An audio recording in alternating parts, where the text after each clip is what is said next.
OAIT 817 की। लेकिन उससे पहले एक दिलचस्प बात, आज इनका मसला सुलझा नहीं है और 200 पोस्टें और निकली हैं, सेम 939 या 903 कोड के तहत निकली है, जो भी कोड है। अब मैं देख रहा था इसको, 200 पोस्टें निकली हैं जी। इसमें से ये जो पोस्टें हैं Himachal Pradesh state electricity board limited में है, इलेक्शन डिपार्टमेंट में। इलेक्ट्रिसिटी बोर्ड में 148 है, इलेक्शन डिपार्टमेंट में 7 की पोस्टें निकली हैं। लाहौल स्पीति के डीसी के कार्यालय में 3 की पोस्टें हैं। लेबर एंड एम्प्लॉयमेंट डिपार्टमेंट में 25 हैं और 2 हैं प्रोसिक्यूशन में। Himachal academy of arts culture and language में 3 निकली हैं जी, और 8 निकली है रूरल डेवलपमेंट डिपार्टमेंट में। और Atal medical and research university HP at Ner Chowk में जो है वहां भी 4 पोस्ट निकले। कुल मिलाकर 200 पोस्टें JOIT की आज निकली हैं। लेकिन जनाब ये तो वही बात होगी ना, पहाड़ी में कहते आगे दौड़ पीछे चौड़। पिछला मामला सेटल हुआ नहीं और अगले की एडवर्टीजमेंट आ गई और उसकी परीक्षा भी होने वाली है। मामला क्या है? मामला यह है कि 19,024 लोगों का भविष्य जो है वो अधर में लटका हुआ है। उन्होंने एक परीक्षा दी थी जिसका कोड था JOAIT 817 1100 के आसपास शायद वैकेंसी थी वो, और इसको लेकर जो है उनकी ये परीक्षाएं हुई थी। और उस परीक्षा में खलल कहां से पड़ गया, ये चलता है शुरू से। दरअसल ये पूरा मामला शुरू से बिगड़ा हुआ है। ये मामला शुरू हुआ जो पोस्ट कोड था JOIT का 447, ये 2015-16 में भरा गया था, इसमें पोस्टें भरी गई थी। और उस समय ये कहा गया था कि किसी के पास कंप्यूटर का डिप्लोमा है तो उसको प्राथमिकता दी जाएगी। अब हुआ ये कि रिकॉग्नाइज्ड डिप्लोमे कईयों के पास थे, कईयों के पास नहीं थे, और कुछ पोस्टें खाली रहेगी। तो जो खाली रहेगी तो उसके लिए रिलैक्सेशन कर दी मंत्रिमंडल ने, तत्कालीन मंत्रिमंडल ने।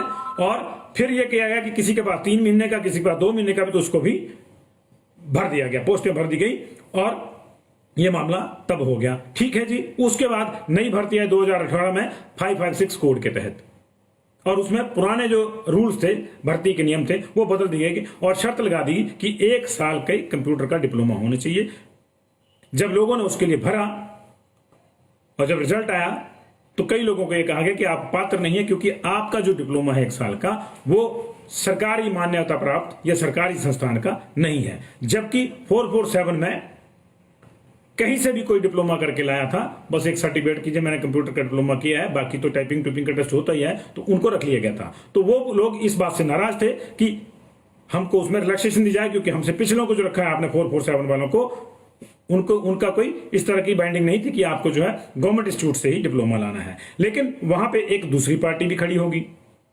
दूसरी पार्टी वो खड़ी होगी जो BTech वाले थे, BBCA वाले थे, जिनके पास 2 साल की, 3 साल की या 4 साल की डिग्रियां थी। तो उन्होंने कहा कि हमको भी इसमें पात्र मानिए, 1 साल का डिप्लोमा है, हमारे पास तो 4 का है, 3 का है, 2 का है, वो भी आ गए उसमें। और इस तरह से मामला वहां बिगड़ गया। पोस्टें आधी खाली रह गई, भरी नहीं गई, और जो BTech BBCA वाले थे वो सुप्रीम कोर्ट में चले गए कि हमको जो है एंटरटेन नहीं किया गया, और उनका केस वहां पे चल पड़ा। और जो दूसरे बच गई थी पार्टी, वो इस मामले में चली गई कि 447 के तहत हमसे जो है 447 की तर्ज पे हमको नहीं रखा जा रहा, और हमसे जो ये कहा जा रहा है कि 1 साल का जो डिप्लोमा चाहिए ये कंप्यूटर के लिए, वो सरकारी संस्थान का या सरकारी मान्यता प्राप्त संस्थान का ही होना चाहिए। तो ये मामला वहां पे चल पड़ा। इसी तरह ये चल रहा था मामला कि अब बीच में क्या हुआ कि पर्सनल डिपार्टमेंट ने कहा कि जो 500 पोस्टें उसमें 556 वाले कोड में रह गई थी खाली, उनको खत्म कर दिया जाता है। और फिर उसके बाद जब ये 817 का मामला आया तो उसमें आप यूं कह लीजिए कि पुरानी वाली को मिला दिया, ये कर लिया, तो 1100 पोस्टें जो है ये लगभग जो है 556 वाले में 1100 थी, आधी नहीं भरी जी। तो अभी जो है 817 के तहत जो है वो फिर इन नई पोस्टें जब निकली तो उसके लिए 2020 में लोगों ने परीक्षा दी। परीक्षा का रिजल्ट आया, रिजल्ट के ठीक 15 दिन के बाद टाइपिंग टेस्ट भी शुरू हो गए। आधे टाइपिंग टेस्ट शुरू हुए थे कि जो पिछले 556 वाले जो रिलैक्सेशन को लेकर हाई कोर्ट में गए थे, गवर्नमेंट के डिप्लोमे की रिलैक्सेशन को लेकर, उनकी मांग पर माननीय हाई कोर्ट ने स्टे दे दिया। अब हाई कोर्ट के फैसले पर तो हम कोई टिप्पणी नहीं कर सकते, लेकिन जब स्टे दे दिया तो हुआ क्या कि टाइपिंग टेस्ट जो है वो रुक गया। इसी बीच में जो सुप्रीम कोर्ट में पार्टी गई थी, BTech और दूसरी बड़ी डिग्रियों वाले, उनको वहां से राहत नहीं मिली, वो बाहर हो गए। बाहर हो गए, उनको कहा गया कि आपकी जो है ओवर एलिजिबिलिटी है आपकी, आप उसके लिए एलिजिबल नहीं है इस पोस्ट के लिए, ये छोटे जो डिप्लोमे वाले हैं उनके लिए है। यही होता है ना, होना भी ये चाहिए। जेबीटी और बीएड का भी मामला यही है। जेबीटी वाले कह रहे हैं कि ठीक है हमारे लिए कोर्स तैयार था, तो जो हमारे लिए काट रहे हैं उसमें हम ही को रखो, काहे को बीएड वालों को रख रहे हैं, वो भी यही कह रहे हैं।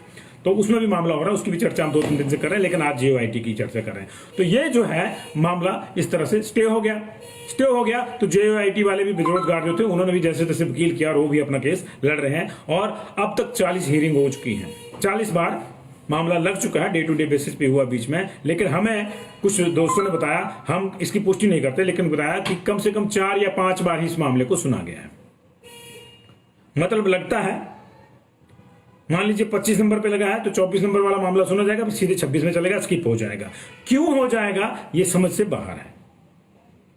क्यों हो जाएगा? क्या एडवोकेट जनरल और उनकी फौज जो है इस मामले में कोई ज्यादा इंटरेस्ट नहीं लेती? क्या ये मामला इसलिए कर सकता? 40 हियरिंग के बाद भी अगर ये मामला नहीं सुलझ रहा है तो देखिए उसका नुकसान क्या रहा है। नुकसान ये हो रहा है कि 19,024 आदमी आपने टांग के रख दिए, उनको पता ही नहीं उनका क्या होना है क्या नहीं होना है। जिन लोगों के टाइपिंग टेस्ट हो गए 15 दिन के भीतर, बिलासपुर चंबा वालों का हो गया था शायद, तो जाहिर है कि अब होता क्या है कि जब आपका टेस्ट क्लियर होता है फिर आप टाइपिंग टूपिंग के मामले पे ध्यान देना शुरू करते हो। तो उनका तो हो गया एकदम से। 1:10 आपने बुलाए थे 1800 पोस्टों के लिए, 18,000 के 19,024 बुलाए थे, 1:10 का फार्मूला था। तो ये कुछ लोगों का आपने, लगभग आधे लोगों का आपने 10-1,000 लोगों का करवा दिया। अब जो बाकी बच गए उनके पास टाइम ही टाइम है, वो प्रैक्टिस कर रहे हैं टाइपिंग की कि जब छूटेंगे तब हम करेंगे। अब जो पहले वाले जिनका टेस्ट हो गया उनको बेचारों को ये चिंता है कि बाद वाले हमसे ज्यादा दक्ष हो जाएंगे और हम रह जाएंगे सब कुछ करके भी। एक चिंता ये भी है। लेकिन सबसे बड़ी चिंता ये है कि ना तो पहले वाले ना अभी वाले तैयारी नहीं कर पा रहे कि हम क्या करें क्या नहीं करें। क्योंकि एक लोचा और है, 556 वाले जो 817 में आए थे उनमें से कुछ लोग रह गए हैं उसमें, जबकि 556 में वो डॉक्यूमेंटेशन तक पहुंच गए थे जब ये मामला बिगड़ा था तब।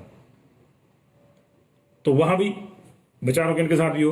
तो कहने का मसला ये है कि 447 पोस्ट कोड से जब ये पचड़ा शुरू हुआ तो ये होता गया, एक बार बदले नियम 447 के लिए बीच भर्ती में, फिर बदल के 556 के लिए, फिर बदल के 817 में। 817 में कंप्यूटर वाला मामला ही खत्म कर दिया, जबकि आईटी की पोस्ट है। आज भी जो पोस्टें निकली वो +2 के बेस पे निकली हैं। आज भी 200 पोस्ट निकली है। तो जनाब 200 पोस्टें जो आज निकली इनको बाद में भरना, जिनको आपने निकाला हुआ है आप उनको भर लें पहले, जिनका मामला फंसा हुआ है उनको निकाल लें। एक को मिला नहीं, दूसरे को आप कह रहे कि तू भी आ जा, तेरे को भी देते हैं। अरे भाई जिसको देना उसको तो दे लो पहले। अब आप सोचेंगे कि मामला कोर्ट में है तो इसमें कोई क्या कर सकता है, क्यों नहीं कर सकता? बड़ा सवाल यह है कि क्यों नहीं कर सकता। ये जो लोग जिन्होंने मोटी फीसें भी जमा कराई होंगी और पैसे खर्च के गए भी होंगे, क्योंकि हमारे यहाँ एक और रिवाज है ना कि हमीरपुर वाले को सेंटर देंगे चंबा में, चंबा वाले को देंगे किन्नौर में, किन्नौर वाले को देंगे नूरपुर में, खर्चो पैसे जाओ।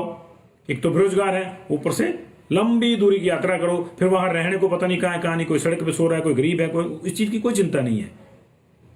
क्यों कि जी गड़बड़ ना हो जाए। अबे यार आपका सिस्टम क्या है, इतना गया गुजरा है कि हमीरपुर वाले का टेस्ट हमीरपुर में होगा तो नकल मार लेगा क्या? हो आपने सिस्टम को सुधारिए ना। आप ये थोड़ा बात हुई कि जी आपके घर से 50 किलोमीटर आपको सेंटर दे दिया और जो 50 किलोमीटर वाला उसको आपके घर के पास दे दिया।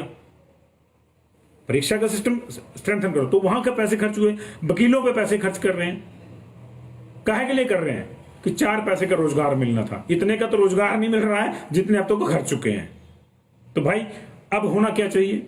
होना यह चाहिए कि ये बेचारे अपने पैसों से जो वकील कर रहे हैं कि अभी भी वो सारा चीजें जो है ये सरकार को देखनी चाहिए। मामला फंस गया ना, सरकार कह रही कि हम देख रहे हैं इस पे। सरकार ने 1 महीने का टाइम दिया था, खत्म हो गया, नथिंग हैपेंड। आज हमने इस मसले पर एडवोकेट जनरल साहब से भी संपर्क साधा, हमारे पुराने मित्र हैं। हमने उनसे संपर्क साधा और सीधे पूछा कि इनका कुछ हो क्यों नहीं रहा। तो उन्होंने हमसे ये कहा है कि हालांकि जो अगली सुनवाई जो 8 दिसंबर को है उस सुनवाई में वो खुद तो उपलब्ध नहीं होंगे, लेकिन उन्होंने अपनी पूरी जो टीम है उसको कहा है कि इस मामले को अब प्रायोरिटी के बेस पे निपटाना है। अच्छी बात है, 8 को नहीं 10 को नहीं 12 को निपटा दो, लेकिन निपटा तो दिसंबर में ही। लेकिन हो क्या रहा है, ये तो सरकार ने भी कहा था, मुख्यमंत्री ने कहा था कि 1 महीने के अंदर अंदर ये सारा मामला हम कोर्ट में इसको करवा लेंगे। चाहे इस तरफ वो कोर्ट ने करना, फैसला माननीय अदालत ने करना है, उस पर क्या टीका टिप्पणी कर सकता है कोई। अगर किसी को पसंद नहीं होगा तो रिव्यू पिटीशन में जाएगा, सुप्रीम कोर्ट में जाएगा, लेकिन पहले कुछ तो फैसला हो, इधर या उधर तो लगे, लोगों को पता तो लगे कि किधर जाना, क्या नहीं करना, क्या नहीं करना है, क्या करना है, क्या नहीं करना है।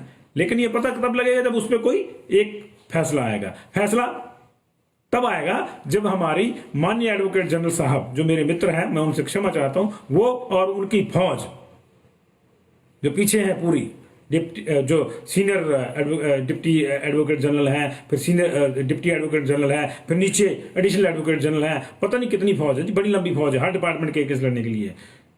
खड़े तो ऐसे होते हैं अदालत पूरी उनसे भर जाती है जी, माफी चाहूंगा मैं उन सबसे। लेकिन मामला वही बात आ गई नहीं कि सुनवाई नहीं होनी, कागजों में हो गई, लेकिन वहां केस ही नहीं सुना कि इस मामले को आगे अगली बारी में तरीकें पड़ रही, तारीख पे तारीख 40 हियरिंग सर, छोटे से स्पैन में 40 हियरिंग हो चुकी इस केस की।